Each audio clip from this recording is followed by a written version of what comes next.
A 7-year-old little girl waits nervously in the schoolyard for her kindergarten graduation ceremony, desperate because she had promised her classmates that her dad would arrive at any moment. When she sees an elegant man about to step into a luxury car, she rushes over, clasps her hands in a plea, and begs, "Sir, could you be my dad at my graduation? All the fathers came except mine. Please." The man looks at her desperate face, then at the school full of happy families, and his heart tightens. He asks her to just wait a minute and leaves in his car, leaving the child sobbing, convinced she's been let down. But what happens minutes later changes everything. The late afternoon sun painted the yard of Northwood Elementary School with golden hues, as the scent of flowers from the small school garden mingled with the sweet aroma of homemade treats prepared by the mothers for the ceremony. Sophia clutched the blank diploma she would receive in a few minutes, her 7 years carrying a weight far heavier than they should. Her small fingers trembled not from nervousness about the graduation, but from the secret she had kept for weeks. "My mum brought fudge brownies for everyone!" shouted Charlie, waving at a smiling woman carrying a colorful tray.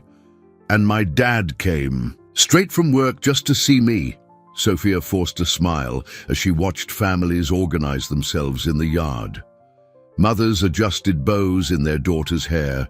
Fathers took photos with cell phones. Grandparents distributed proud kisses.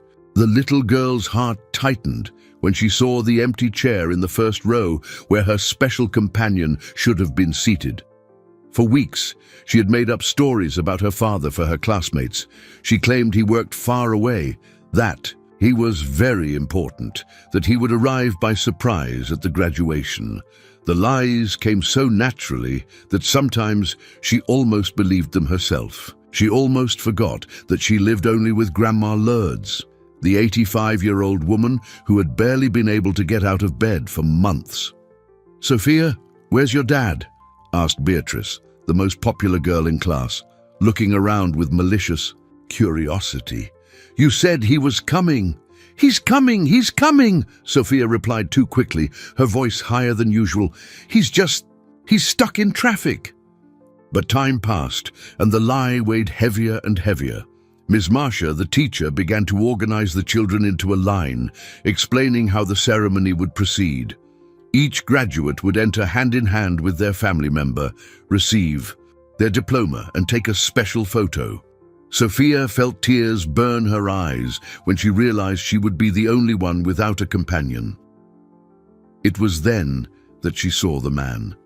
Tall, elegant, wearing an impeccable grey suit that contrasted with his serious, distant expression. He walked briskly toward a gleaming black car parked right in front of the school. He seemed important, the kind of person Sophia imagined when she dreamed of a father.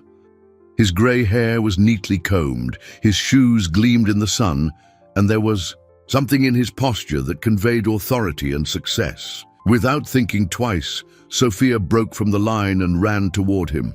Mister, wait!" she shouted, her sandals slapping on the hot asphalt. The man stopped, surprised, and turned to the girl who was running toward him, her braids bouncing, and her eyes already wet with tears. Sophia reached him breathless, clasped her small hands in supplication, and raised her face, letting all her vulnerability show. "Mister, could you be my dad at my graduation?" The words came out in a desperate whisper. "All the other dads came except mine. Please!" The man froze. There was something in those tear-filled brown eyes that hit him like a punch to the gut. For years, he hadn't allowed himself to feel anything.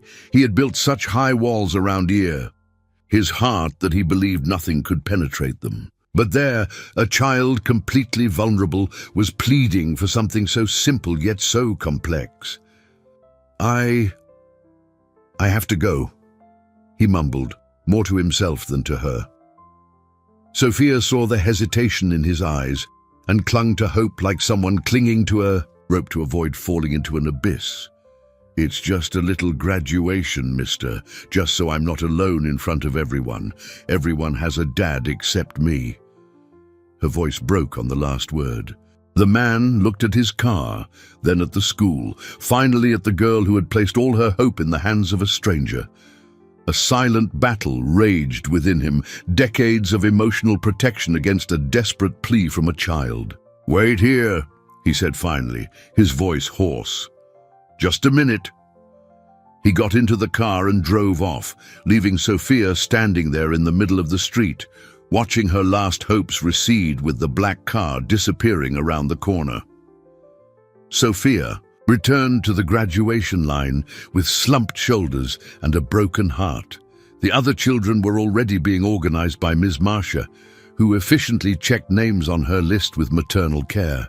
The yard buzzed with activity. Mothers adjusted their children's clothes. Fathers tested cameras. Grandparents looked for the best spots to watch the ceremony. "Sophia, dear, where were you?" asked the teacher, noticing the girl's red eyes. "And your companion? You said your dad was coming." Sophia's throat closed up. The words refused to come out, caught in a knot of shame and despair. She just shook her head, unable to admit aloud that she had been rejected once again. The lie she had told for weeks now weighed on her shoulders like a giant stone. He left," she finally whispered, her voice almost inaudible. Ms. Marcia knelt down to the girl's height, her face expressing a mix of compassion and concern. She knew Sophia's situation, knew the difficulties the child faced at home with her sick grandmother.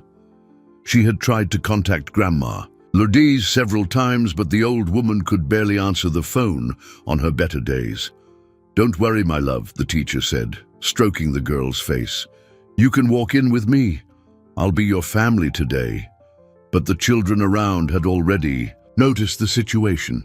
Whispers began softly, then grew like ripples spreading across a calm lake. "Sophia really doesn't have a dad," muttered Beatrice to a group of classmates.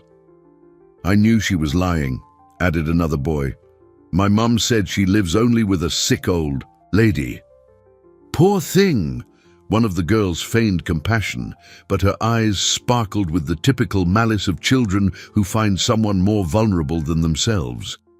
Sophia felt her cheeks burn with humiliation.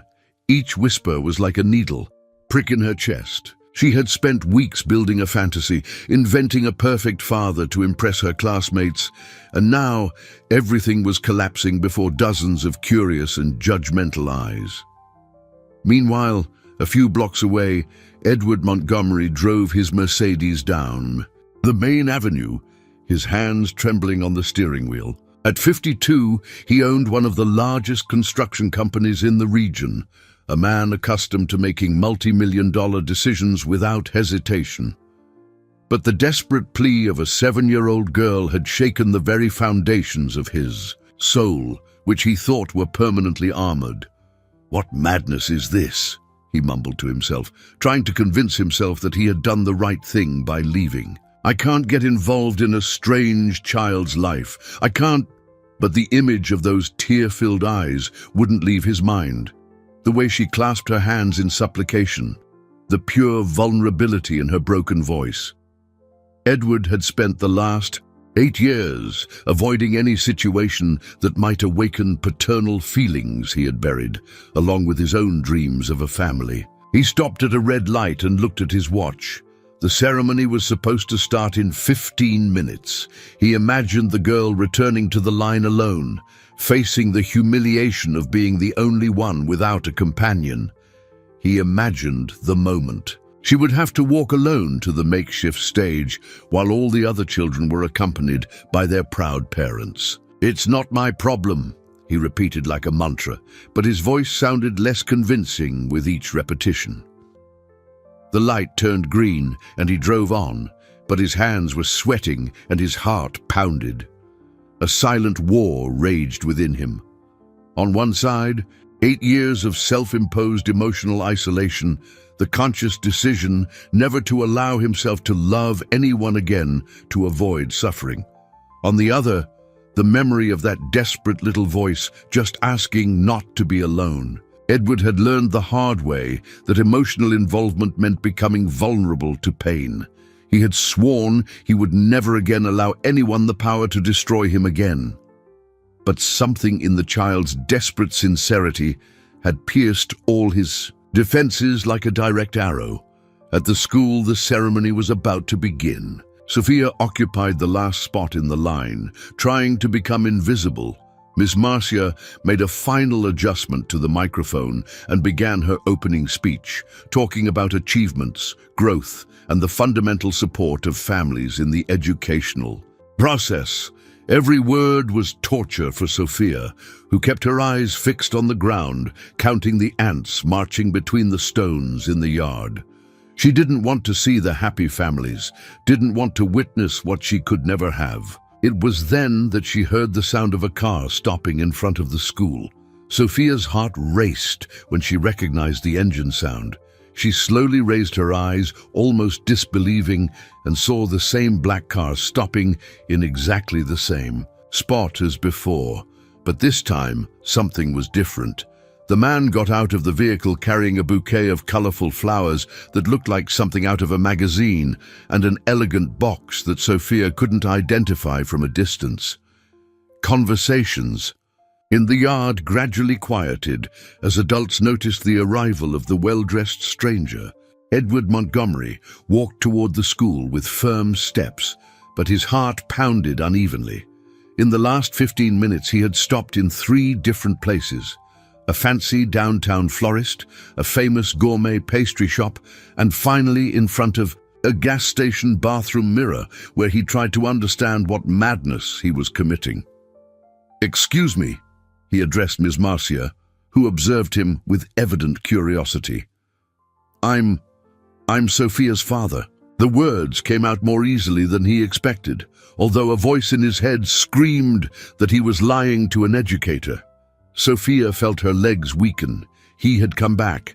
The elegant man had really come back for her.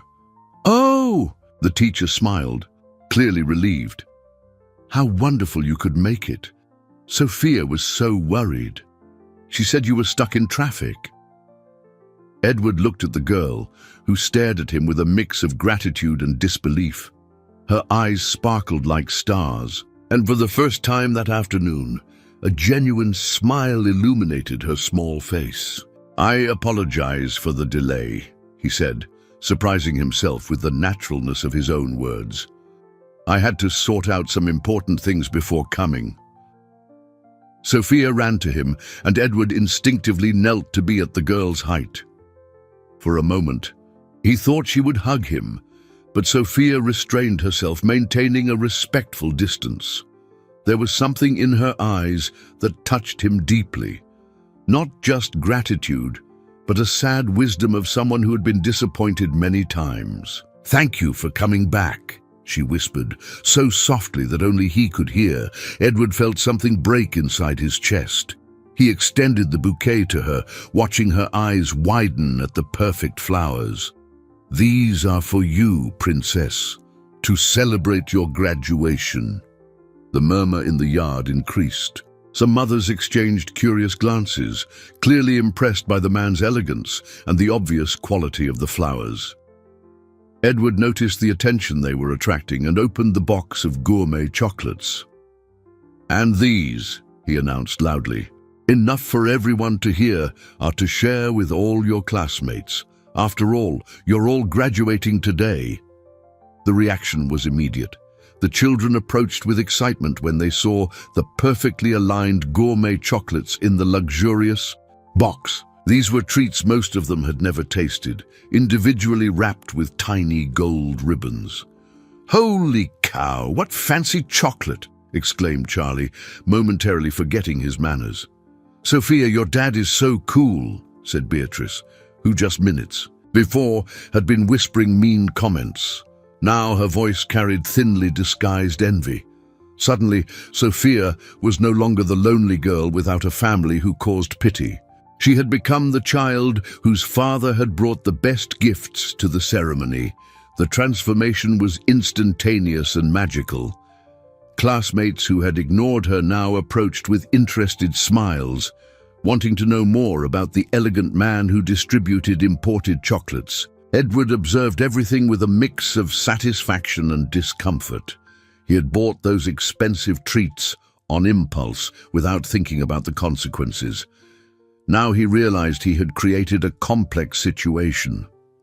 The other children looked at him. With admiration, some parents whispered among themselves, clearly trying to figure out who this well-dressed man was, whom they didn't recognize from the public school social circle. "Daddy," Sophia tested the word carefully, "are you staying for the whole ceremony?" The simple question hit him like lightning. Daddy, a word he hadn't heard in years, that he had learned to avoid in movies, conversations, memories, but coming from that little girl's lips, it sounded different. It sounded like a possibility he had never considered. "Of course," he replied before his rational mind could interfere. "I wouldn't miss your graduation for anything." "Mins." Marcia clapped her hands, getting everyone's attention. "Let's begin our ceremony. Families, please take your seats. Children, let's form a line for the processional." Sophia held Edward's hand with a confidence that surprised him. Her small, warm hand in his awakened sensations he had buried deep. For a moment, he allowed himself to imagine what it would be like if this were real, if she were truly his daughter, if this moment wasn't based on a desperate lie. But as they walked to their seats, Edward couldn't ignore the curious glances of the other parents, nor the growing feeling that he was getting involved in something much bigger than he had imagined. The solemn music played on the small school sound system echoed through the yard as the children formed an orderly line. Sophia was radiant, holding the bouquet of flowers as if it were the most precious treasure in the world.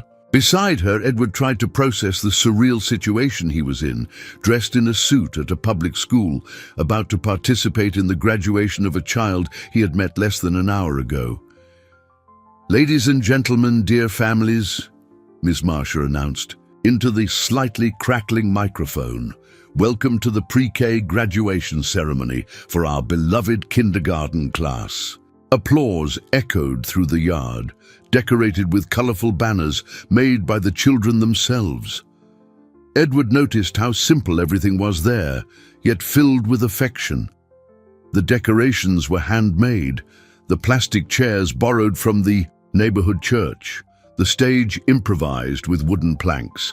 Even so, or perhaps because of it, there was an atmosphere of genuine celebration that he hadn't experienced in years in his sophisticated social circles. "Now, we invite each graduate to receive their diploma from the hands of their special family member," the teacher continued. "First, we call Beatrice Santos, accompanied by her mommy." Sophia squeezed Edward's hand as they watched Beatrice proudly walk to the stage with her mother. The woman, visibly emotional, handed the diploma to her daughter and posed for photos taken by relatives who squeezed in to get the best angle. "Olivia Peterson, accompanied by her daddy." Edward observed the man in a mechanic's uniform, clearly straight from work, his hands still slightly stained with grease, but his eyes shining with pride. He had taken time off to be there, probably sacrificing half a day's wages to see his daughter receive that piece of paper that meant so much. Charlie Miller, accompanied by his grandma. An old woman with a cane slowly climbed the improvised steps, helped by her grandson. The boy patiently waited for her to balance before taking the diploma, then hugged her with a tenderness that made Edward swallow hard. "Sophia Mendes," Miss Marcia finally announced, accompanied by her daddy. Edward's heart pounded. There he was, being publicly announced as the father of a child he didn't know. But when he looked at Sophia, he saw such pure happiness in her eyes that any hesitation momentarily disappeared. They walked together to the stage. Sophia walked on her tiptoes, trying to look taller, while Edward felt the curious gazes of everyone present. Some mothers whispered among themselves, clearly trying to remember if they had seen this man before at school meetings. Ms. Marcia handed the diploma to Edward, who knelt to be at Sophia's height. The moment seemed suspended in time. He held the paper decorated with children's drawings and handed it to her with a solemnity that surprised them both. "Congratulations, Sophia," he said, and his voice came out more emotional than he intended. "You earned this with a lot of hard work." Sophia held the diploma with both hands, as if it were made of crystal. Her eyes filled with tears of pure happiness. For a magical moment, she truly felt like any other child there, loved, supported, celebrated. "Daddy," she whispered, and this time the word came out more naturally. "Thank you for being here." The volunteer school photographer positioned them for the official photo. Edward placed his hand on Sophia's shoulder, feeling the fragility of her small bones under the simple but clean dress. She smiled at the camera with a joy that radiated to everyone around. The flash fired, immortalizing that impossible moment. When they descended from the stage, they were surrounded by other families. Some mothers approached with curious smiles, wanting to strike up a conversation with the well-dressed man they didn't recognize. "We haven't seen you at parent-teacher conferences," one of them commented with false cordiality. "You must work. A lot, I imagine." Edward felt the weight of the scrutiny. Each question was a potential trap. Each answer could expose the charade they had created. "Yes, I travel a lot for work," he replied vaguely, pulling Sophia closer. "But I wouldn't miss my daughter's graduation for anything." Sophia looked at him with admiration when he called her "my daughter." The words sounded so natural that for an instant she forgot that all of this was just a temporary act. The ceremony continued with a small community snack. Edward watched Sophia interact with her classmates, noticing how she had transformed since his arrival. The shy, humiliated girl had become the center of attention, surrounded by children who wanted to be her friends. But he also noticed something more subtle. The way she looked at him from time to time, as if wanting to make sure he was still there, that he wouldn't disappear like a dream. There was a vulnerability in her eyes that went beyond the immediate situation, a deep need that single afternoon could not fill. When the ceremony officially ended and families began to disperse, Edward realized that the moment of truth had arrived. Sophia approached him, still holding the diploma and the flowers, but her expression had changed. The glow of happiness was still there, but mixed with something that looked like fear. The schoolyard was almost empty when Sophia finally mustered the courage to approach Edward. He was putting his cell phone back in his pocket after taking a quick call from the office, trying to maintain appearances of normality on a day that had been anything but normal. "Mr. she began, then quickly corrected herself. "Daddy, can you take me home?" The simple question carried a weight Edward hadn't anticipated. Of course, she would expect him to take her home.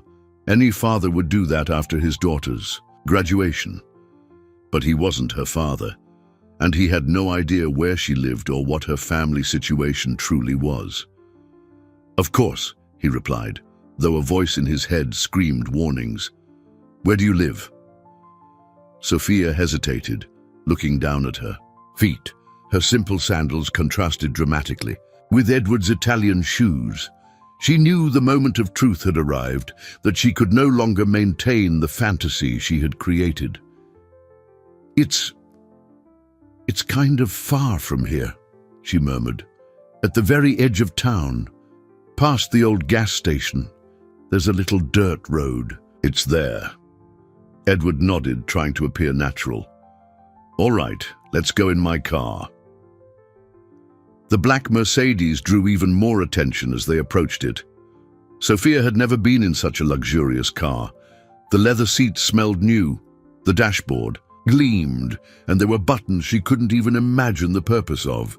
She settled into the passenger seat, holding the diploma and flowers like talismans. For the first few minutes of the drive, they maintained a comfortable silence. Edward drove slowly, following Sophia's whispered directions. As they moved away from the city centre, the streets progressively became narrower and more run down. Large houses gave way to simple constructions, then to wooden and tin shacks. "Mister," Sophia broke the silence suddenly, her voice tiny, "I need to tell you something." Edward felt his stomach clench. There was something in her tone that foreshadowed an important revelation. "Go ahead," he encouraged, keeping his eyes on the bumpy road. I lied to you." The words came out in a whisper laden with guilt. "I don't have a dad. I never have. I live only with Grandma Lourdes, but she's not my real grandma. She found me when I was a tiny baby and raised me." Edward pulled the car over to the side of the road. He needed to process that information, looking at her. Sophia shrank into the seat, expecting to be rejected again. "Grandma Lourdes is very sick," she continued, tears starting to stream down. "She can barely get out of bed. Sometimes she can't even make me food. I'm the one who takes care of her, brings her water, tidies up the house." The image Edward had mentally constructed began to unravel. He had imagined a simple but structured family, not a 7-year-old child alone caring for an elderly, sick woman. "Everyone at school has a mom and dad," Sophia sobbed. "I invented that I had an important dad who traveled a lot. I invented so many stories that sometimes even I believed them. But when I saw you there, so elegant, I thought you could pretend to be my dad just for a little while, just so I wouldn't be embarrassed at graduation." Edward felt as if someone had squeezed his lungs. The responsibility of what he had done hit him with full force. He hadn't just participated in an innocent charade. He had become part of the life of a child who was clearly in a vulnerable situation. "Sophia," he said carefully, "where exactly do you live? What's your house like?" "It's a shack," she admitted, shame evident in her voice. "It leaks when it rains. Grandma Lourdes sleeps on an old bed, and I sleep on a bed she made with crates and a thin mattress. There's no water inside the house. I get it from the community spigot around the corner. But Grandma Lourdes loves me very much, and I love her too." The last sentence was said with a fierce pride that touched Edward deeply. Even amidst extreme poverty, Sophia spoke of love with absolute certainty. "Why didn't you tell the school, the teacher?" he asked. "Grandma Lourdes is afraid they'll take me away from her," Sophia explained, with the sad wisdom of someone who grew up too fast. "She says, some people don't understand that love doesn't need a signed paper, so I never tell anyone she's sick, that sometimes there's no food, that I'm the one who takes care of her." Edward remained silent for long minutes, absorbing the magnitude of the situation. A 7-year-old child living in precarious conditions, caring for a sick elderly woman, keeping secrets to protect the only family she knew. And he had gotten involved in all of this on impulse. "Sophia," he finally said, "will you show me where your house is?" She nodded, wiping away tears with the back of her hand. "Are you going to leave after you see where I live?" she asked with a vulnerability that broke his heart. Edward looked at that brave little girl who had faced the world alone for so long, who had risked everything in a desperate plea to a stranger, and felt something stir in his chest, something he had sworn never to feel again. "I don't know," he replied honestly. "But first, I need to meet Grandma Lourdes. I need to truly understand your situation." Sophia smiled for the first time since she began her confession. "She'll like you," she said with conviction. "Grandma Lourdes always says there are angels disguised in the world. I think you're one of them." The black Mercedes seemed absurdly out of place on the dirt road. Edward drove slowly, avoiding the larger potholes, while observing the progressively transforming landscape. Brick houses gave way to makeshift constructions, then to wooden and tarp shacks. The contrast with his world of mansions and mirrored offices was brutal. "It's over there," Sophia pointed. to a structure that looked more like a heap of old planks and sheets of tin. The Blue Shack. Edward stopped the car and remained silent for a few seconds, trying to process what he saw. The shack Sophia had mentioned was even worse than he had imagined. The walls were made of old plywood, painted faded blue in some spots. The tin roof was clearly punctured in several places, patched with pieces of plastic tarp. A torn curtain served as a door. "Grandma Lourdes must be sleeping," Sophia whispered, noticing Edward's shocked expression. "She sleeps a lot because the medicine makes her tired, but she'll be happy to meet you." Edward got out of the car as if in a trance. The smell of open sewage mixed with wood smoke invaded his nostrils. Curious children began to approach, attracted by the luxurious car that completely contrasted with the environment. Some women appeared at their doorways, whispering among themselves about the well-dressed stranger who had arrived. Sophia gently pushed aside the curtain that served as a door. "Grandma Lourdes, graduation's over. I brought someone for you to meet." Edward entered what Sophia called a house and felt the air escape his lungs. The space was no more than 10 by 10 feet. The floor was packed earth, partially covered by pieces of old linoleum. In the corner, an rusty iron bed where an extremely thin old woman lay with sparse white hair and skin yellowed by illness. "My little granddaughter." Grandma Lourdes's voice was a hoarse whisper. "How was your graduation? Did you get your little diploma?" Sophia ran to the bed and proudly showed the diploma. "Look, Grandma, and look at the flowers I got, and there was chocolate for everyone." Edward stood by the entrance, observing the interaction between the two. There was so much genuine love in that tiny space that he felt like an intruder. Grandma Lourdes made a heroic effort to sit up in bed, supporting herself on trembling arms. "And who is this elegant gentleman?" she asked, her eyes still bright despite the evident illness. "Grandma, this is the mister who helped me at graduation." Sophia hesitated in her introduction, remembering their conversation in the car. "He pretended to be my dad so I wouldn't be alone." Grandma Lourdes studied Edward with the penetrating gaze of someone who had lived much and learned to read people. He approached slowly, feeling awkward in his expensive suit in that environment of extreme poverty. "Nice to meet you, Ms. Lourdes, just Lourdes," she completed with a toothless smile. "Sit here in the chair, sir. Sophia, get the gentleman a glass of water." Edward sat on the only available chair, an old, cracked plastic chair. Sophia disappeared behind a curtain that divided the space, and he could hear the sound of water being poured from a bucket. "Thank you for helping my girl," Grandma Lourdes said, her voice heavy with emotion. "She was so worried about this graduation. I wanted so badly to go, but..." She made a vague gesture to her own frail body. Edward noticed the purple bruises on her arms, signs that she bruised easily. He also noticed the way she gasped slightly, just from sitting up. "No need to thank me," Edward murmured, feeling increasingly uncomfortable. "Anyone would do the same." "No, sir, they wouldn't," Grandma Lourdes corrected him gently. "I learned a long time ago that the world isn't generous to people like us. You did something special today." Sophia returned with a glass of water in a mismatched cup. Edward took a sip, trying not to think about the water's origin, and observed how she moved through the house with adult-like efficiency. She organized Grandma Lourdes' medicines, adjusted her pillow, checked if there was enough food for dinner.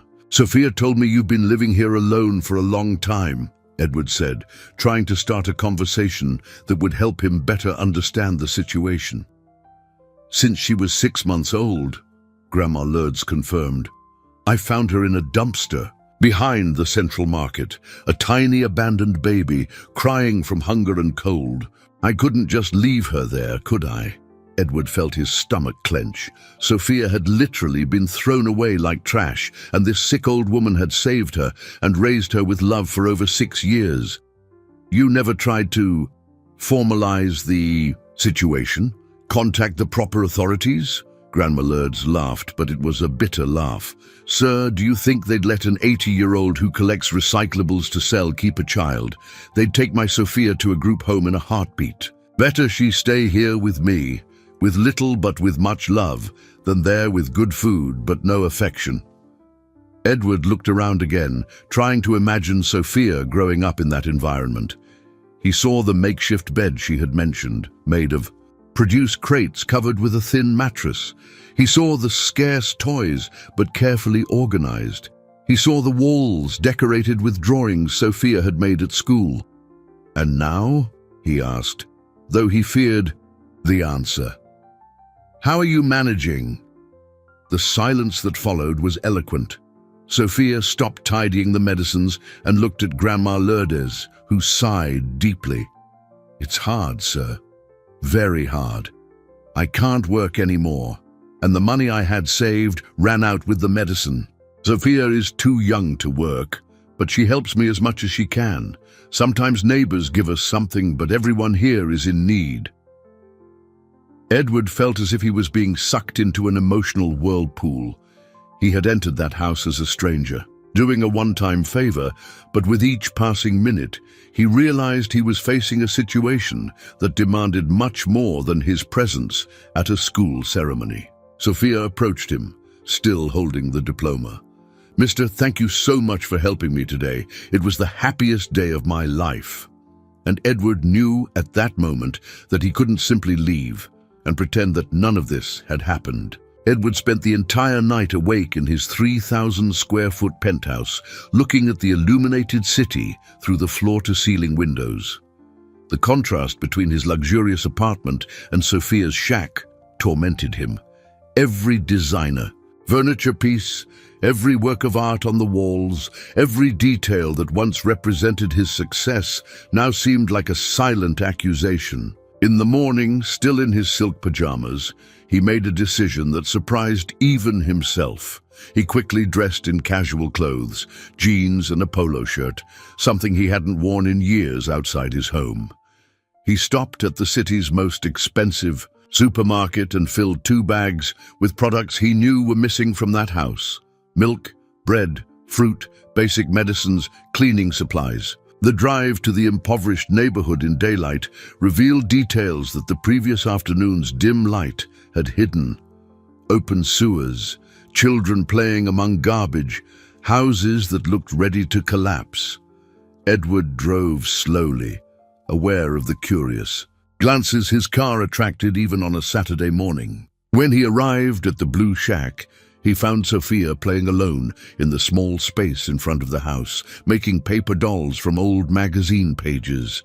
She looked up, and her face lit up with a pure joy that made him momentarily forget all his fears. "Mister, you came back." She ran to him but stopped halfway, as if remembering she should maintain a certain distance. "I brought some things for you," Edward said, carrying the bags. "How is Ms. Lourdes today?" "She's a little better. She managed to get up to make some tea." Sophia guided him into the house. "Grandma, look who's back." Grandma Lourdes was sitting on the bed, more alert than the day before. Her eyes lit up when she saw Edward with the groceries.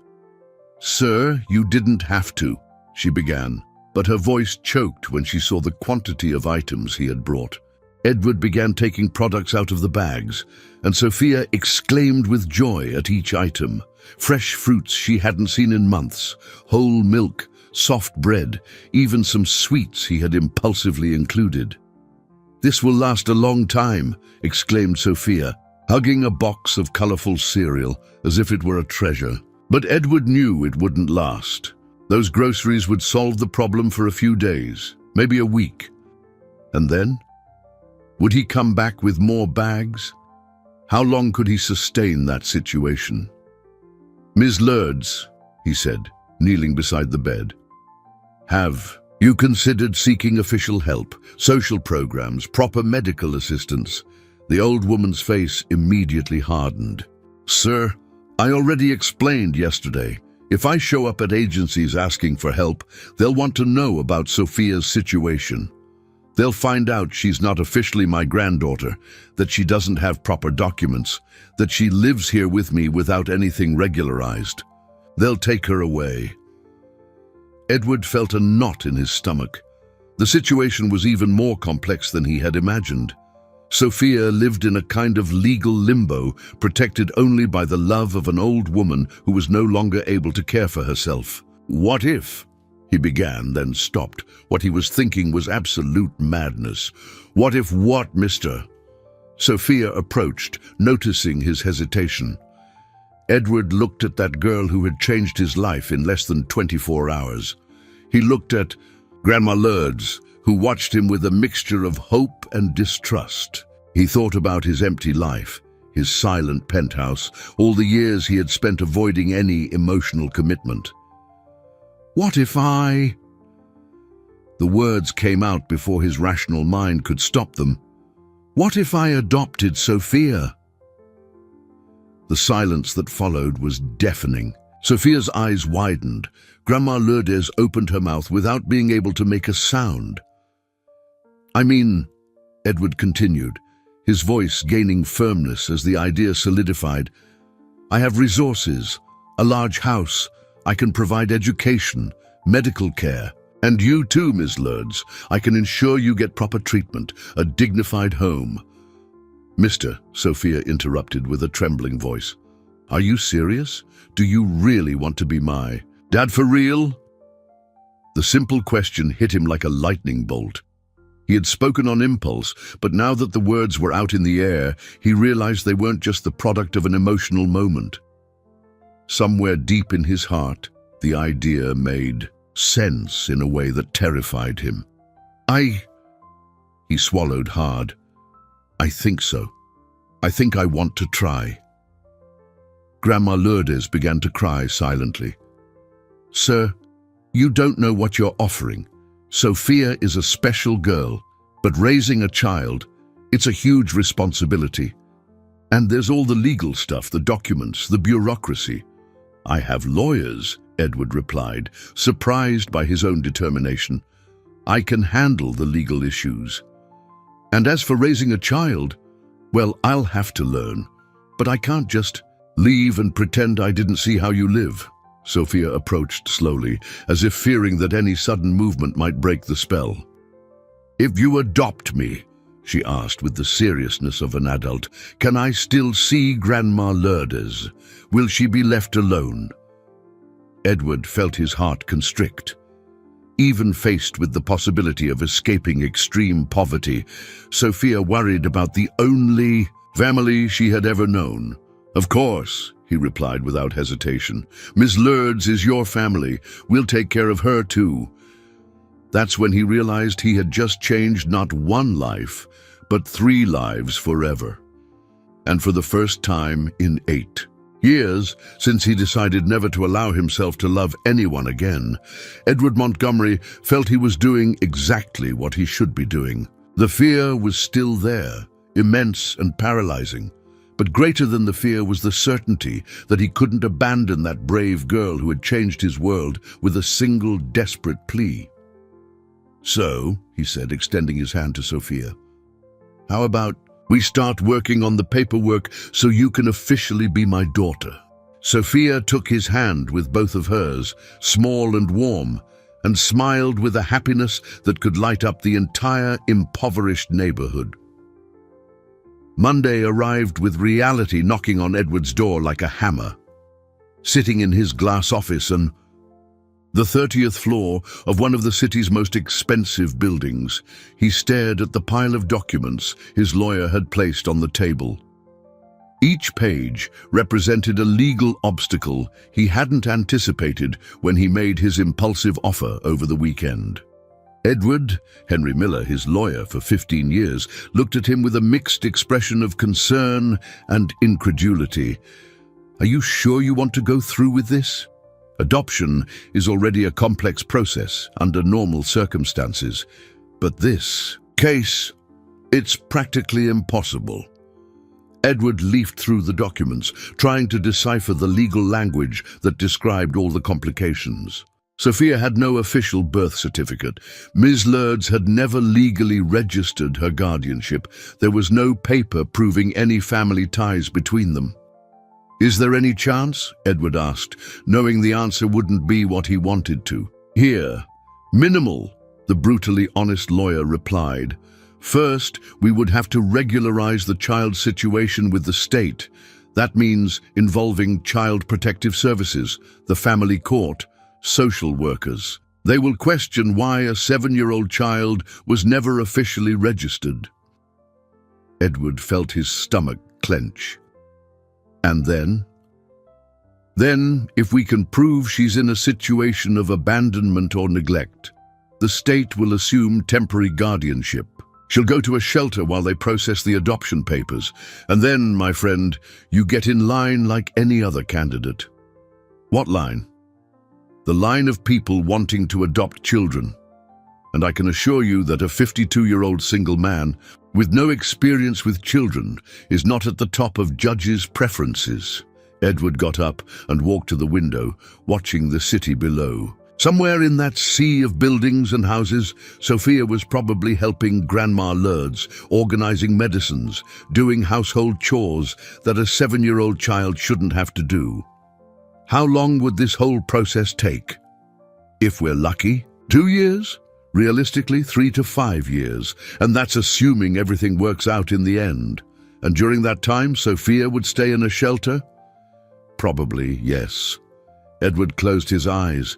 The image of Sophia in a shelter, separated from Grandma Lourdes, separated from the only love she had known in her life, was unbearable. "There has to be another way," he murmured. "Edward," Henry Miller approached, placing a hand on his friend's shoulder. "May I ask why this is so important to you? You've always avoided any kind of family commitment. Why is this child different?" Edward didn't know how to explain, how to describe the moment when a desperate girl had broken walls he thought were indestructible. How to explain that for the first time in years he had felt that his life had a purpose greater than accumulating money. "She reminds me that there are things more important than financial success," he finally said, "and I can't abandon her now." The office phone rang, interrupting the conversation. The secretary announced an urgent call from Sophia's school. Edward answered, his heart racing. "Mr. Montgomery?" It was Ms. Marsh's voice, but it sounded different, worried. "I need to speak with you about Sophia. She didn't come to school today." "What do you mean she didn't come?" "We called the number on her file, but no one answered." "She never misses classes, sir. We're concerned." Edward hung up the phone and grabbed his car. Keys before even explaining to the lawyer. 20 minutes later, he was rushing down the dirt road toward the blue shack, his heart pounding. He found Sophia sitting outside the house, crying silently. When she saw him, she ran into his arms as if he were her only salvation. "Mr. Grandma! Lourdes isn't able to get out of bed today. She's very weak and I don't know what to do."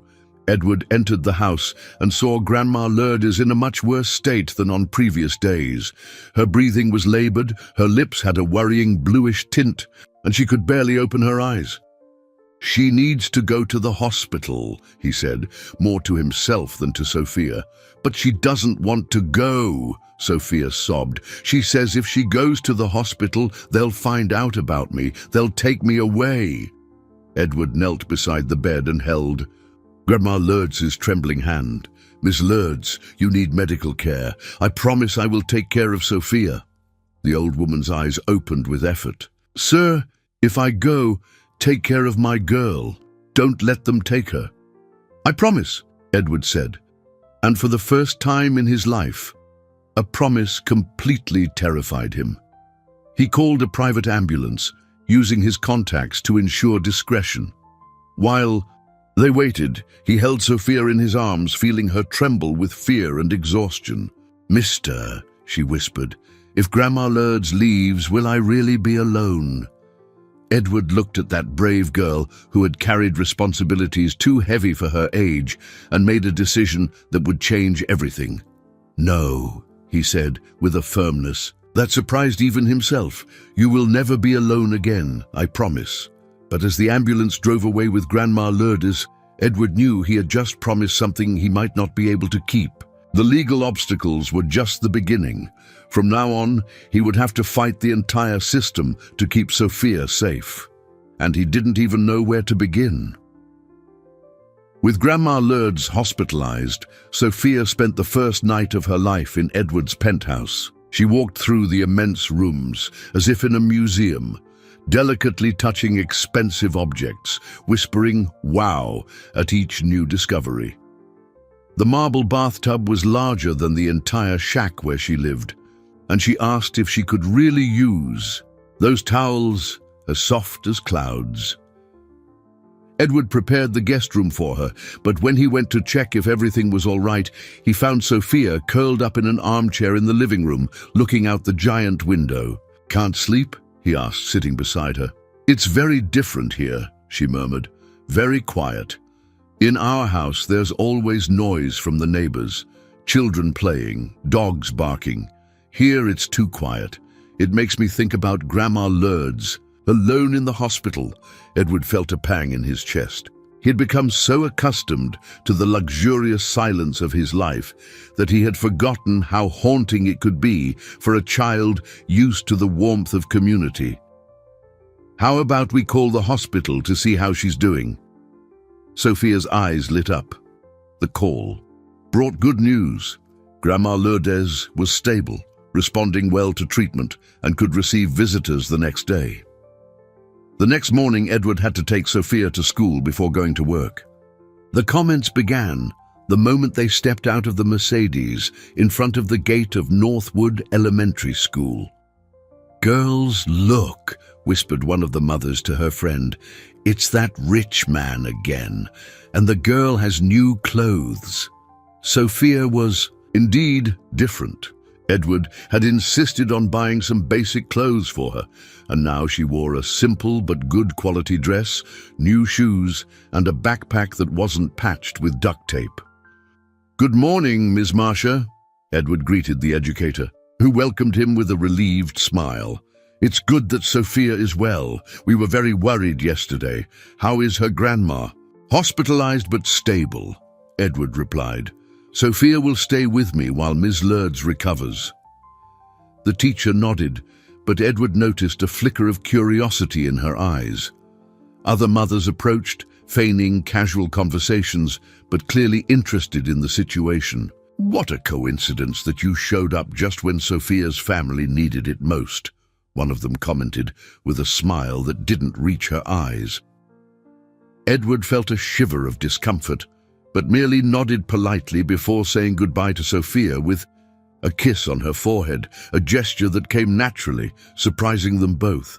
During the day, while Edward tried to concentrate on business meetings, rumors spread through the impoverished community where Sophia lived. Neighbors who had seen the luxurious car in recent days began to speculate about the rich man's true intentions. "This is very strange," murmured Ms. Rosa, the neighborhood gossip, to a group of women. "At the local convenience store, a rich man appears out of nowhere, interested in a poor orphaned girl. What kind of interest could that be?" "Yeah, and now that Lourdes is in the hospital, he's already taken the girl to his house," another added. "A pretty girl like Sophia, a rich single man. Something's fishy about this story." The whispers grew like wildfire. Each conversation added a new detail, a darker suspicion. When Edward picked Sophia up from school in the late afternoon, he noticed that the gazes had changed. They were no longer just curious, they were suspicious, some clearly hostile. Sophia noticed the difference too. During the drive to the hospital, she remained quiet, unlike her usual chattiness. "Did something happen at school today?" Edward asked. "The kids ask strange questions," she replied softly. They asked if you were really my dad, why you only showed up now, why you have so much money." Edward sighed. He had been naive to think they could keep the situation simple and discreet. At the hospital, they found Grandma Lourdes visibly better, sitting up in bed and talking to a nurse. Her eyes lit up when she saw Sophia, but Edward noticed how she carefully scrutinized the new clothes the girl wore. "How are you feeling with Mr. Edward, my dear?" Grandma Lourdes asked after the nurse left. "It's really good, Grandma. His house is huge. There's a bed just for me, and he even let me choose what I wanted for lunch." Sophia spoke with enthusiasm, but Edward noticed the concern in Grandma Lourdes' eyes. Later, when Sophia went to the bathroom, Grandma Lourdes held Edward's arm. "Sir, I'm hearing some bad comments. People in the community are speaking ill of you, inventing ugly stories about your intentions with Sophia." "What kind of stories?" Edward asked, though he feared the answer. "They say a rich man doesn't help a poor child without wanting something in return.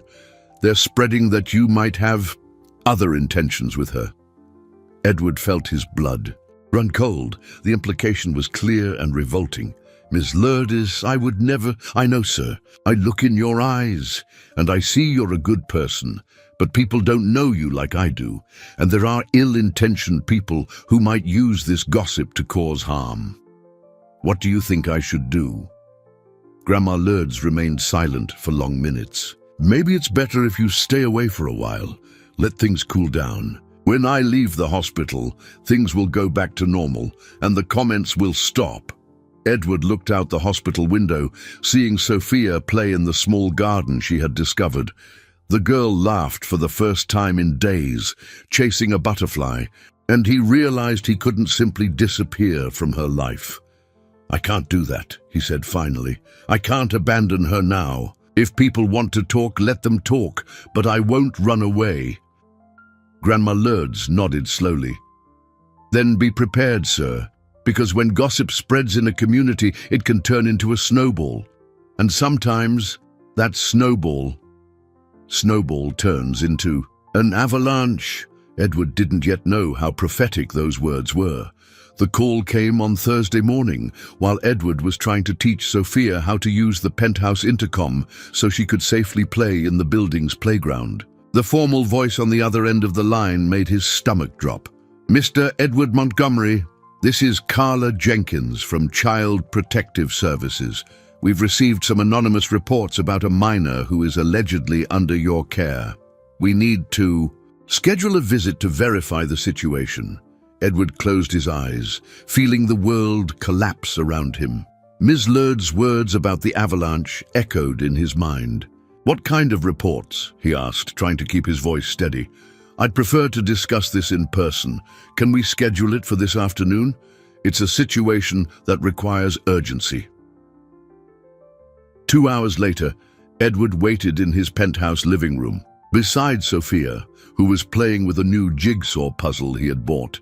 She didn't know what was happening, and he didn't have the heart to explain that strangers were coming to question her about her life. The doorbell rang and Sophia ran to open it, but Edward gently held her back. "Let me get it, Princess. These are people who came to talk with us." Carla Jenkins was a middle-aged woman with a serious expression and a folder full of papers. She was accompanied by a younger man who introduced himself as a social worker. Both observed the luxurious penthouse with professional glances, jotting down details on their clipboards. "Sophia?" Carla addressed the girl in a gentle yet formal voice. "I'm Carla, and I'm here to talk with you for a little while. Is that okay?" Sophia looked at Edward, who nodded encouragingly, though his heart was pounding. "Can you tell me how you met Mr. Montgomery?" Carla asked, sitting down at the child's height. "He helped me at my graduation," Sophia replied sincerely. "I asked him to pretend to be my dad because I didn't have anyone to go with me. And after the graduation, what happened? He came to my house to meet Grandma Lourdes. He brought food and medicine for us. When Grandma got sick, he took her to the hospital and said he would take care of me." Edward realized how Sophia's innocent answers could sound suspicious to wary ears. A child being helped by an unknown rich man, taken to a luxurious penthouse after her only relative was hospitalized. "Sophia," Carla continued, "has Mr. Montgomery ever done anything that made you uncomfortable? Anything that seemed strange to you?" Sophia's eyes widened, and she looked confusedly at Edward. "Strange how?" "Anything. Maybe he asked you not to tell anyone about something you did together?" "No," Sophia replied, increasingly confused. "He's just very kind. He lets me choose what I want to eat. He bought me new clothes, and yesterday he taught me how to play a game on his tablet." The social worker noted everything, and Edward realized how every kindness could be interpreted as an attempt to win the child's trust. "Mr. Montgomery," Carla turned to him, "can you explain exactly what your relationship with this child is?" Edward took a deep breath. "We have no familial relationship whatsoever. I met Sophia a week ago when she asked me to accompany her to her school graduation. After seeing the conditions she was living in, I offered help. And what exactly is your intention with this help?" "I've initiated an adoption process. I want to formalize Sophia's guardianship and ensure she has access to the education, health care, and opportunities she deserves." Carla and the social worker exchanged significant glances. "Mr. Montgomery, are you aware that to adopt a child in the United States there's a specific legal process? You can't just decide to keep a minor." "I am aware, yes. My lawyer is already handling the necessary paperwork." "And Ms. Lourdes, what exactly is her situation regarding the child?" Edward hesitated. This was the question he feared. "Ms. Lourdes has cared for Sophia since she was a baby, but there's no official documentation of that guardianship." The silence that followed was eloquent. Carla closed her clipboard with a crisp snap. "Mr. Montgomery, I need to inform you that Sophia is in an irregular situation. A minor cannot remain under the care of someone without a family tie or court authorization." Sophia approached Edward, sensing the tension in the air. "What does that mean?" she asked in a small voice. Carla knelt in front of her again. "Sophia, you'll need to come with us for a few days until we sort out this whole situation." "Go where?" Sophia's eyes filled with tears instantly. "To a place where other children stay while the adults sort out the paperwork. It's just temporary." "No!" Sophia ran to Edward, clinging to his leg. "I don't want to go. I want to stay with Mr. Edward and Grandma Lourdes." Edward felt his heart shatter. He knelt and held Sophia by the shoulders. "Sophia, look at me. I promised. I wouldn't abandon you. Remember, I'll fix this, but you might have to stay away from me for a few days. You promised," she sobbed. "You promised I'd never be alone again." Sophia's words echoed through the luxurious room like an accusation. Edward looked at the social workers, seeing the distrust on their faces. To them, he was just another adult breaking promises to a vulnerable child. "Mr. Montgomery," Carla said, firmly, "you have 15 minutes to pack Sophia's things, and I ask that you don't make this any harder for her than it already is."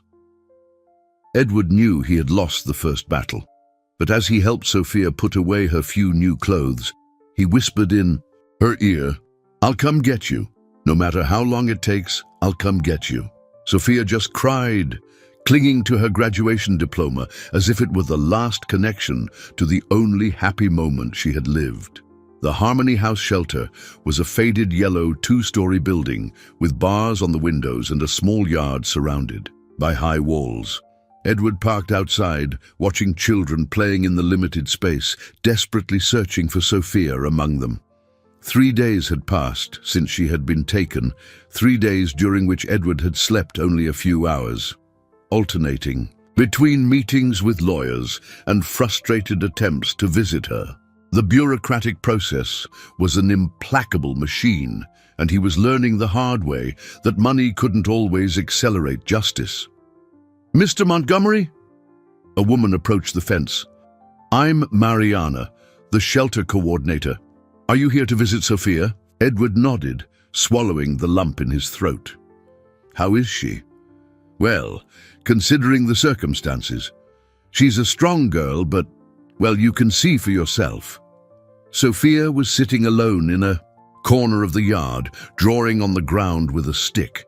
Her new clothes were already wrinkled and dirty, and she had lost the sparkle in her eyes that Edward had come to associate with her vibrant personality. "Sophia!" he called through the fence. She looked up and ran to him, pressing her small hands against the cold metal. "Mr. Edward, did you come to get me?" The hope in her voice was like a stab in his chest. "Not yet, Princess, but I'm working on it. How are you?" "There are lots of kids here," she said, trying to sound brave. "Some are nice, but I want to go home. I want to see Grandma Lourdes." Edward knelt to be at her height through the fence. "Grandma Lourdes is much better. The doctors said she can leave the hospital next week." "And then I can leave here?" Edward hesitated. That was the question that tormented him. Even when Ms. Lourdes left the hospital, Sophia's legal situation would remain irregular. Child Protective Services wouldn't simply return her to the elderly sick woman. "We're working on it," was all he could say. Later, in Henry Miller's office, Edward faced the brutal reality of his situation. On the table, piles of documents represented weeks of legal work, but progress was discouragingly slow.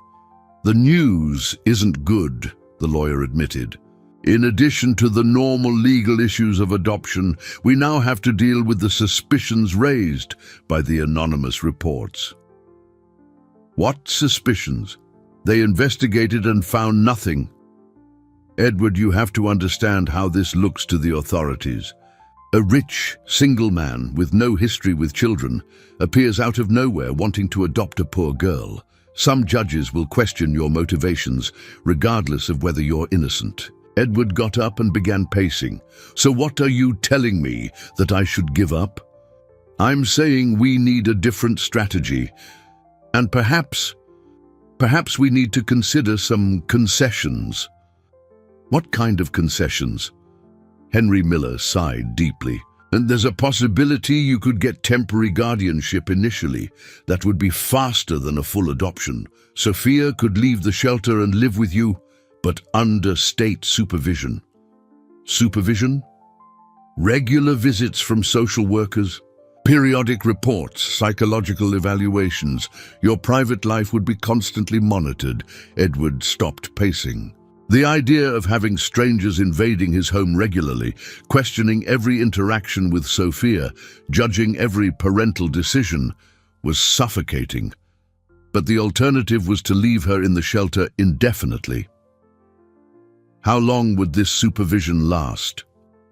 At least 2 years. If everything goes well, you could request final adoption after that period. And Ms. Lourdes, where does she fit into all this? That's another problem. Technically, she has no legal rights over Sophia, but if we can prove there was a de facto family bond, even without documentation, perhaps we can establish a visitation arrangement. Edward returned to the window, looking at the city stretching to the horizon. Somewhere out there, Sophia was learning to live without hope, adapting to the routine of a shelter, perhaps starting to believe that he had broken his promise. "There's one more thing," Henry Miller continued hesitantly. "A journalist has been asking questions about you and Sophia. It seems someone is feeding information to the press." "What kind of information?" "Speculations about your motivations, conspiracy, theories about rich men buying poor children. It's cheap sensationalism, but it could complicate our situation even further." Edward felt a wave of anger. "Who's doing this?" "We don't know. It could be someone from the community where Sophia lived, someone who feels wronged by your interference in her life, or it could simply be tabloid opportunism. What do we do?" "For now, we don't give interviews. We don't respond to provocations. We let the legal work speak for itself." "But Edward, You need to understand. If this story leaks to the media in a distorted way, it could destroy any chance we have." Edward closed his eyes, feeling the weight of a battle that was just beginning. Each day that passed, Sophia spent more time in the shelter, further from the life he had promised to give her. And now, in addition to the legal barriers, he would have to fight against public opinion and possible sabotage. How long do you need to secure at least temporary guardianship?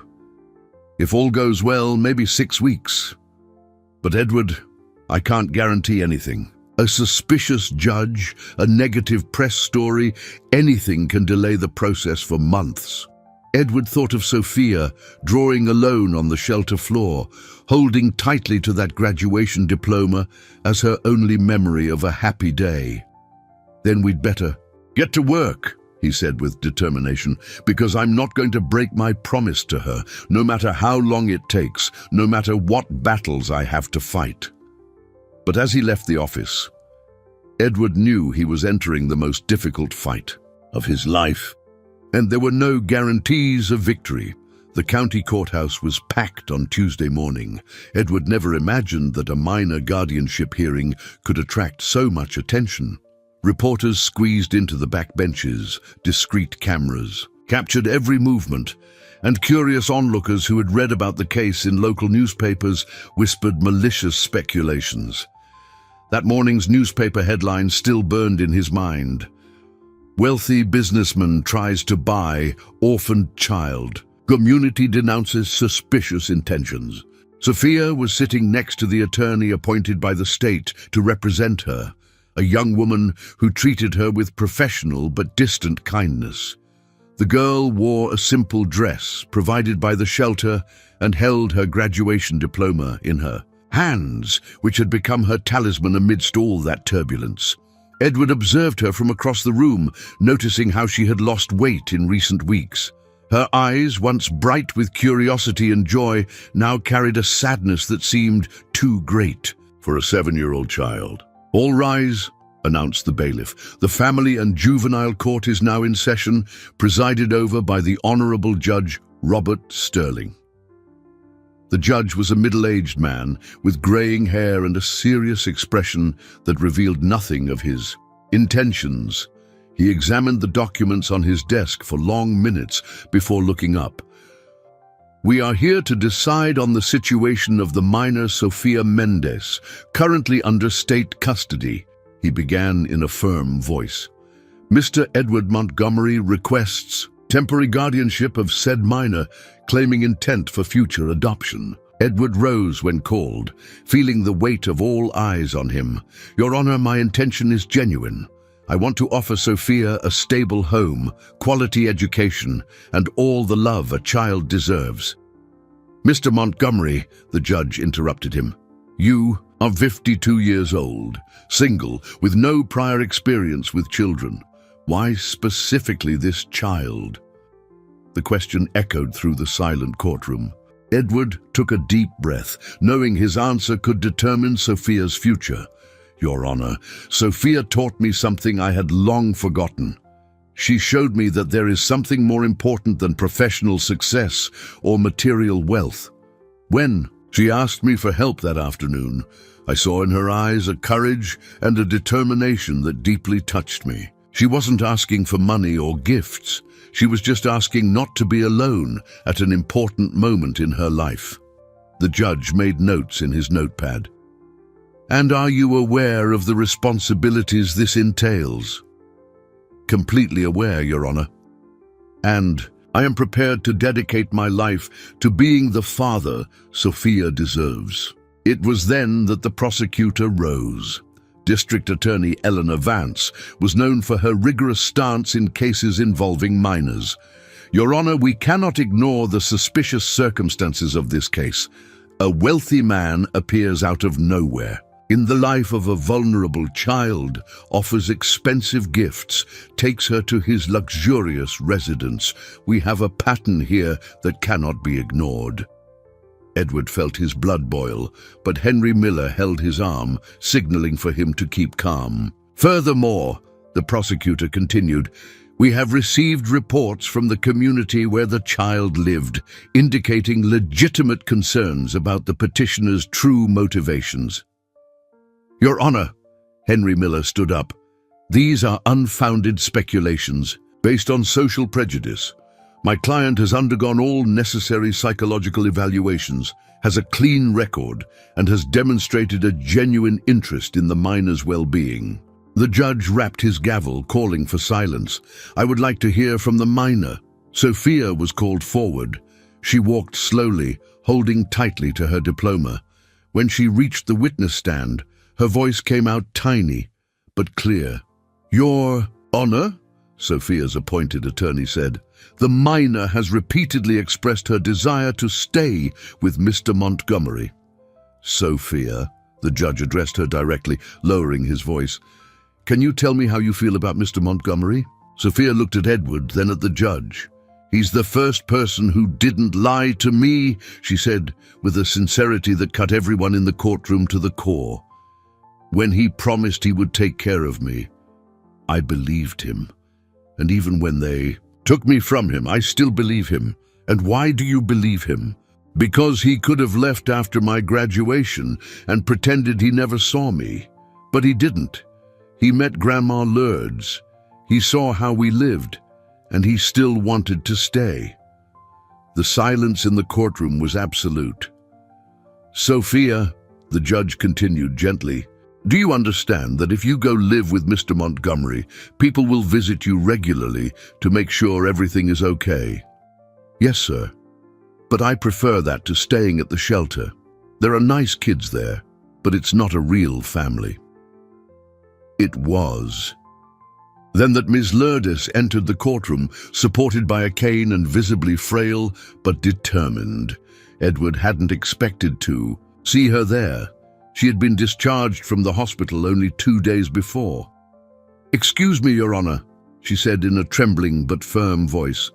"May I speak about my granddaughter?" The judge hesitated, then nodded. "Your Honor," Ms. Lourdes addressed the judge with the respect of someone who grew up fearing authorities, "I raised this girl since she was a tiny baby. I don't have the signed papers, that's true, but I have love. And when I saw that, I couldn't properly care for her. Anymore, I prayed to God to send someone." She looked at Edward with tears in her eyes. "This man appeared when we needed it most. He could have given money and left, but he stayed. He saw Sophia crying and couldn't abandon her. If that's not a father's love, I don't know what is." A murmur grew in the courtroom, but the judge rapped his gavel again. "The court will take a 15-minute recess for deliberation." When the judge left, Edward approached Sophia. She ran into his arms, and he held her as if she were the most precious thing in the world. "Whatever the decision," he whispered in her ear, "I won't give up on you." Sophia just nodded, burying her and face in his chest, preparing to hear words that would change her life forever. The 15-minute recess felt like an eternity.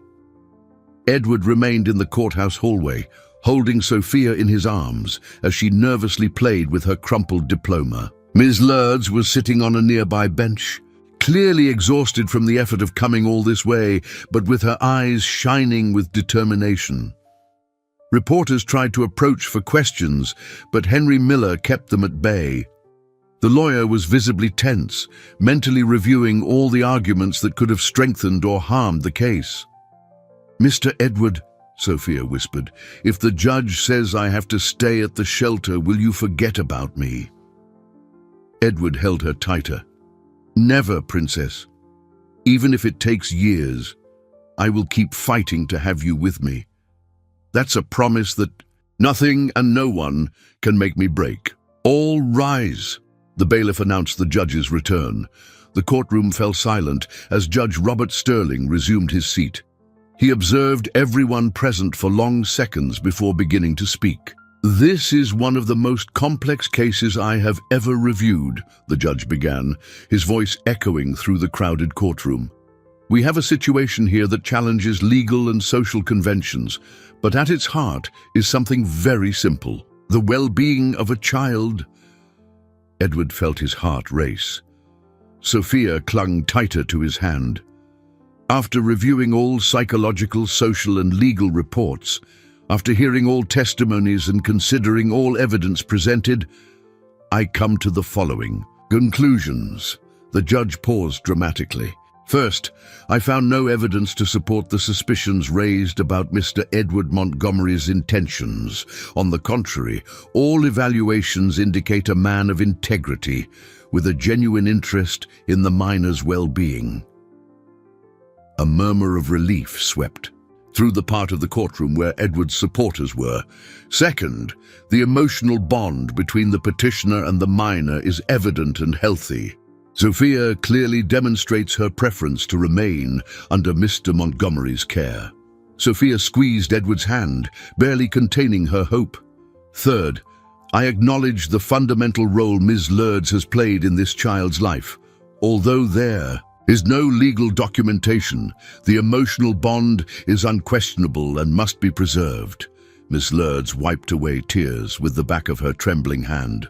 Therefore, the judge continued, I partially grant the request for guardianship.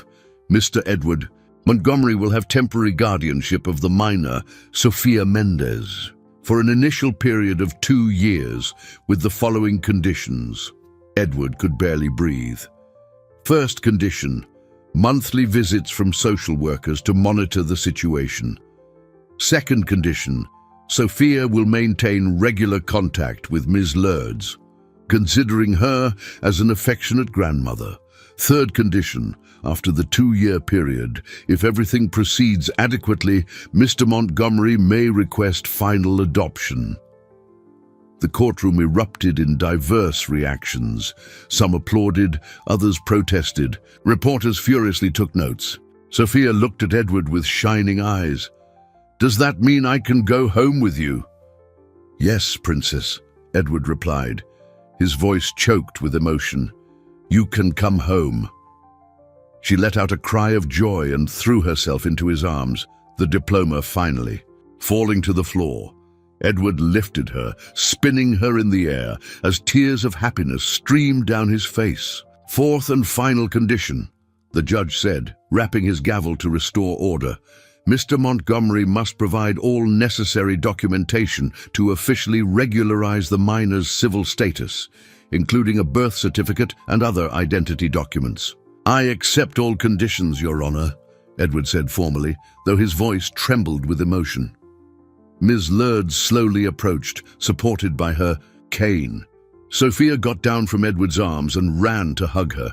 Grandma, now I have a real family, but you'll still be my grandma forever. Of course, my dear, Ms. Lourdes whispered, stroking the girl's hair. And now you have a father who will care for you as you deserve. She looked up at Edward. Thank you, sir, for everything. Edward knelt in front of her. Thank you, Ms. Lourdes, for caring for her, for giving me the chance to meet her, for teaching me what truly matters in life. Henry Miller approached with the papers for signing. Edward, do you realize what just happened? You didn't just win guardianship of Sophia, you set an important legal precedent for similar cases. But Edward barely heard the lawyer's words. He was watching Sophia show her diploma to Ms. Lourdes, excitedly telling her about living in the penthouse, about the room that would be all hers, about the books they could read together. Leaving the courthouse, Edward carried Sophia in his arms as they walked toward the car. Reporters surrounded them, but he didn't answer any questions. There was only one thing he wanted to say. Sophia, he said, opening the car door, ready to go home. Our home, she corrected, smiling like he hadn't seen in weeks. Our home, he repeated, knowing that those 2 simple words represented the greatest victory of his life. As they drove through the city, Sophia chattered about all the plans she had made during her days at the shelter. Edward listened with a smile on his face, realizing that his life had finally found a purpose that no fortune could buy. In the penthouse, Sophia ran to the room Edward had prepared, especially for her. decorated with cheerful colors and filled with new toys. But she quickly returned to the living room, carrying only one thing, her graduation diploma. Daddy, she tested the word carefully. Can I frame my diploma? It's where everything began. Edward smiled, finally understanding that sometimes the greatest miracles are born from the simplest and most desperate pleas. 2.5 years later, on a sunny Thursday afternoon, very much like the one that changed their lives forever, Edward parked the same black Mercedes in front of Northwood Elementary School. But this time, everything was different. Sophia jumped out of the back seat, now almost 10 years old, taller, and with a confident smile that radiated genuine happiness. She wore the impeccable uniform of the private school she attended, but had insisted on returning to the public school that special day for a presentation on overcoming adversity that she herself had proposed. "Daddy," she said naturally, a word that had become music to Edward's ears. "Do you think the kids will like my story?" "I'm sure they will, Princess," Edward replied, adjusting the small tie she had insisted on wearing to look more formal. "Your story can inspire many children who are going through difficulties." Ms. Marcia greeted them at the gate with a warm smile. In recent years, she had closely followed Sophia's transformation and had become one of the greatest advocates for the family they had built. "Sophia, how you've grown!" exclaimed the teacher. "And how is Miss Lourdes?" "Grandma Lourdes is great," Sophia replied excitedly. "She lives in a beautiful little house Daddy bought near our house. She has a nurse who takes care of her, and I visit her every weekend. We make fudge brownies together." Edward smiled, remembering the cozy house he had bought for Miss Lourdes, a simple but dignified place with a garden where she could grow her flowers and receive friends for conversation. The old woman's transformation had been almost as dramatic as Sophia's. With adequate medical care and the peace of mind knowing her granddaughter was safe, she had regained much of her vitality. In the schoolyard, children of various ages gathered to listen to Sophia. She stood in the same spot where, years earlier, she had received her first diploma from her father's hands. On the wall behind her, a golden plaque announced the Sophia Montgomery Family Assistance Program, a social project Edward had created to identify and help children in vulnerable situations. "Hi, everyone," Sophia began with the natural ease of someone who had learned to express herself with confidence. "My name is Sophia, and I want to tell you how a very terrifying plea turned into the greatest blessing of my life." Edward watched from the back of the yard, alongside Henry Miller and Carla Jenkins from Child Protective Services, who had become an ally after closely following Sophia's development in recent years. "A few years ago, I went to school here," Sophia continued. "I lived in a shack with Grandma Lourdes, who was very sick on the day of my kindergarten graduation. I was so afraid of being the only child without family." The children listened with rapt attention. Many of them knew the feeling of feeling different, abandoned, without hope. "Then I saw an elegant man getting into his car, and I ran to him. I asked him, with my heart pounding so hard, if he could pretend to be my dad just for that day." Sophia looked at Edward, her eyes shining with gratitude. "He could have said no. He could have driven away and pretended he never saw me. But you know what he did? He came back. He brought flowers and chocolate for everyone. And then he found out we needed much more than just a pretty graduation." Edward felt a lump in his throat, remembering that first moment of hesitation when he had almost fled from the responsibility Sophia represented. "Today I have a real family," Sophia said, her voice growing more emotional. "I have a dad who takes me to school, helps me with homework, and who never ever breaks his promises.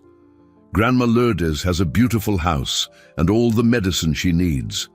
And I learned that sometimes, when you're brave enough to ask for help, incredible things can happen. A little girl in the first row raised her hand. What if the person says no? Sophia smiled wisely. Then you ask someone else, and another, until you find someone with a heart big enough to help, because good people exist, even when it seems they don't. After the presentation, several children approached Sophia to ask questions. Edward watched her interact naturally, giving hugs and words of encouragement to the younger ones. She's a special girl, Carla Jenkins commented. You've built something beautiful together.